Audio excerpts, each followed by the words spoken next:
मैं सभी बिहार वासियों सबसे हाथ जोड़ के विनती करता हूं कि ऐसे दलिंदर सबको साथ न दे, क्योंकि आज देखिए खेसारी लाल यादव के बेटी कृति के ऊपर गाना गाया है। हो सकता है कल हो के आपके बहन के ऊपर भी गाना गाए। ये सब चीज बिल्कुल अच्छा नहीं लगता है। आज बिहार बंद था, सब आदमी जो है अपने अपने घर से निकलिए और बिहार को बंद कीजिए। ये सब चीज जो है जब तक पंकज सिंह को सजा नहीं मिलेगा तब तक कोई चुप मत रहिए।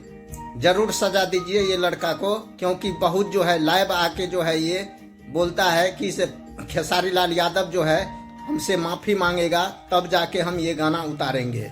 देखिए कितना ये घिनौना बात है कि खेसारी लाल यादव एक स्टार को ये बोल रहा है और चुनौती दे रहा है।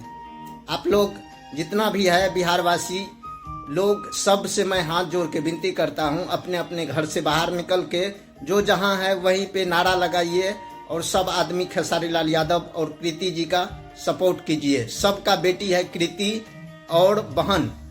कभी भी ये दलिंदर जो है गाना गाने पे मजबूर हो जाए और ऐसा ऐसा नया नया सिंगर जो है गाना गाने पे मजबूर हो जाए कि किसी के बेटी के ऊपर गाना गाए। आज खेसारी लाल यादव की बेटी के ऊपर गाना गाया है, कल हो सकता है आपके बहन के ऊपर गाना गाएगा।